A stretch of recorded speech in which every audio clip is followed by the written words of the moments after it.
ഉമ്മുൽ മുഅ്മിനീൻ ആയിഷ ബീവി റളിയല്ലാഹു അൻഹു പറയുന്നു, മുത്തുനബി സല്ലല്ലാഹു അലൈഹി വസല്ലമക്ക് ഏറ്റവും വെറുപ്പുള്ള സ്വഭാവം കളവ് പറയലാണ്.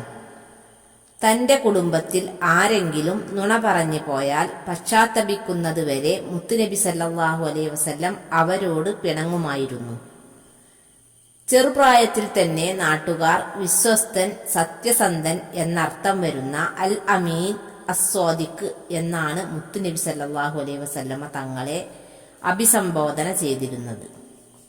ശത്രുക്കൾക്ക് പോലും അവിടുത്തെ സത്യസന്ധതയിലും വിശ്വസ്തതയിലും തർക്കമില്ലായിരുന്നു. മുത്തുനബിയെ ഇത്തിബാ ചെയ്യുക എന്നതിൽ വളരെ പ്രധാനമായൊരു കാര്യമാണ് സമീപനങ്ങളിൽ മുത്ത് റസൂലിനെ മാതൃകയാക്കുക എന്നത്. ചെയ്തു പോയ കാര്യങ്ങൾ ആവർത്തിച്ചാവർത്തിച്ച് പറഞ്ഞ് മനം മടുപ്പിക്കുന്ന പ്രകൃതം നമ്മിൽ തന്നെ നമുക്ക് കാണാം. മുത്ത് റസൂലിന്റെ പ്രാർത്ഥനകളിൽ മോശപ്പെട്ട സ്വഭാവം, മോശപ്പെട്ട അന്ത്യം എന്നിവയെക്കുറിച്ച് നിരന്തരം ആകുലപ്പെടുകയും അതിനെ തൊട്ട് അള്ളാഹുവിനോട് നിരന്തരമായി കാവൽ ചോദിക്കുകയും ചെയ്യുമായിരുന്നു മുത്തുനബി.